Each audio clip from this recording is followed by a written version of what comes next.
This is the story of how Europe brought its largest land animal back from the dead. The European bison, a 1-ton beast standing over 6 feet tall, vanished completely from the wild by 1927. Today, more than 12,000 of them roam across roughly 20 countries, and the pace of reintroduction accelerates so fast that in 2025 alone, Rewilding Europe supported bison translocations to Spain, Bulgaria, the Netherlands, and Azerbaijan. Portugal welcomed its first bison ever in 2024. Serbia reintroduced them in 2022. The UK brought them back after a 6,000-year absence that same year. Country after country, year after year, the European bison reclaims a continent that nearly forgot it existed. But to understand why this matters, you need to understand how close this species came to total annihilation. In 1852, hunters wiped out the Carpathian wisent subspecies completely. By 1919, someone shot the last wild bison in Poland. And then in 1927, poachers killed the final wild European bison in the Western Caucasus. The species had vanished from every forest, every meadow, every mountain range it had roamed for thousands of years.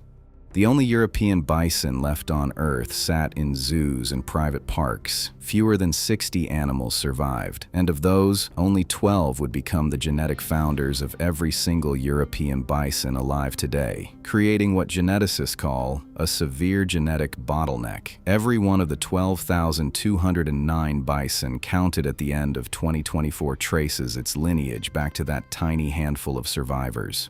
In 1922, 5 years before the species went extinct in the wild, scientists from Poland, Germany, the UK, and Sweden saw what was coming. They founded the Society for the Protection of the European Bison and began coordinating breeding programs across European zoos, carefully managing bloodlines from those 12 founders.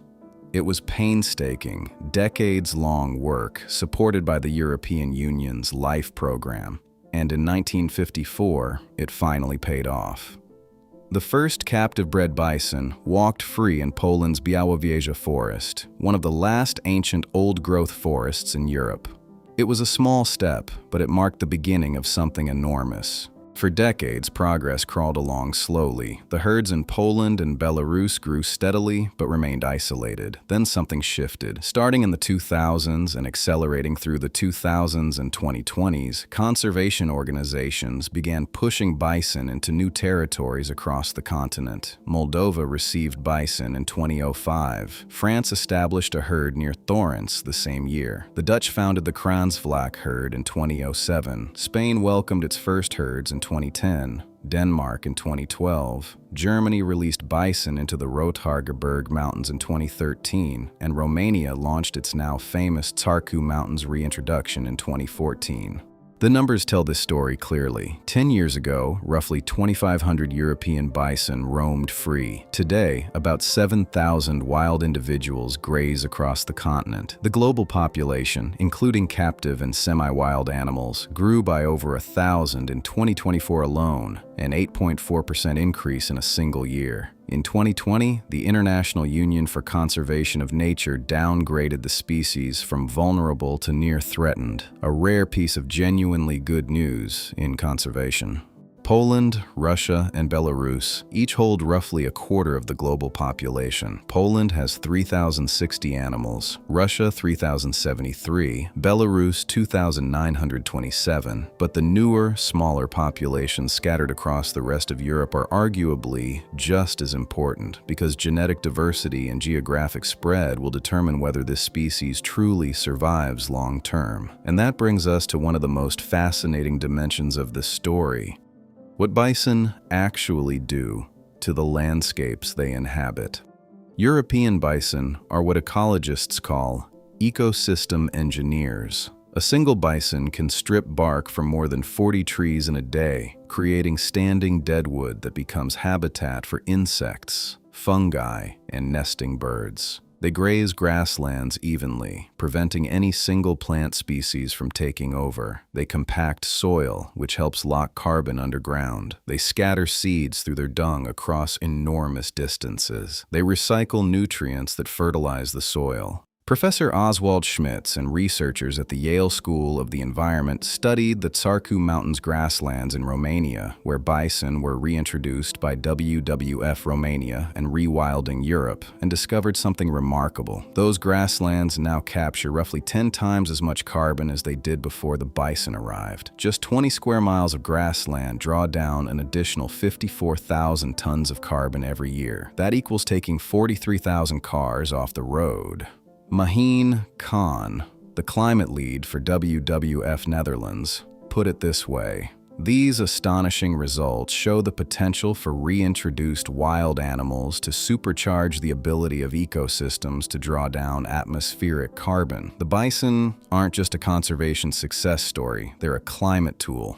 Some of the most compelling stories come from the smaller, newer reintroductions. In July 2022, the Wilder Blean project released 3 female bison into West Blean and Thorndon Woods in Kent, England. It was the first time European bison had set foot in Britain in 6,000 years. One of the females turned out to be pregnant, and a calf was born that September. The bull arrived months later in December, delayed by post-Brexit paperwork complications. Since then, 2 more female calves were born in October 2024, and the project was named one of the Big Issue's top changemakers of 2025. But the ecological impact at Wilder Blean has been even more striking than the birth announcements. A beetle called Lagria atripes, which had been declared extinct in the UK, has been spotted at the site multiple times. Sightings of dormice, slow worms, and viviparous lizards have all increased. The bison are reshaping the woodland simply by being bison, serving as ecological analogs for the extinct steppe bison that once roamed Britain thousands of years ago.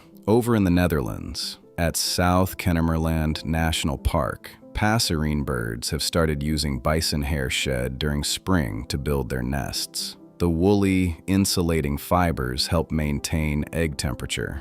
It's a small detail, but it captures something essential about how these animals weave themselves into the fabric of an ecosystem. Not everything has gone smoothly, of course. The genetic bottleneck from those 12 founders remains a serious challenge tracked by the IUCN's Bison Specialist Group. Most free-living subpopulations are small and isolated, and only 8 are considered viable at 150 animals or more.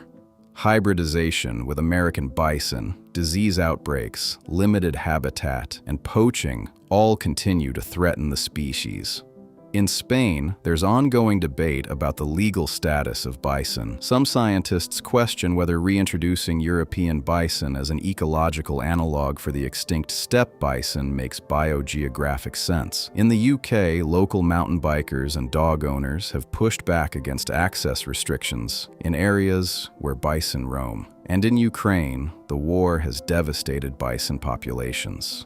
The Zalicia subpopulation lost all 4 of its adult male bison due to the conflict. These are real problems, but they exist within a broader trajectory that's undeniably moving in the right direction. In 2024, Portugal received its first European bison ever. 8 animals settled on a 7,600-hectare estate in the Castelo Branco district.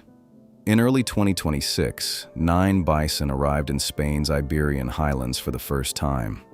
In 2025, Rewilding Europe's Wildlife Comeback Fund supported 39 bison releases across 4 countries. Frans Schepers, the executive director of Rewilding Europe, has said that the ultimate goal is to make wild nature a normal part of modern Europe. And he's emphasized that rewilding isn't just about putting animals back. It's about allowing natural processes to take over as much as possible. That philosophy makes the European bison come back different from a simple breeding program. This isn't about keeping animals alive in enclosures. It's about rebuilding functional ecosystems across an entire continent, one herd at a time, from fewer than 60 animals in captivity to over 12,000 across 20 countries in less than a century. The European bison was the heaviest animal in Europe, and it nearly became the most forgotten. Instead, it's becoming the most powerful argument that rewilding actually works.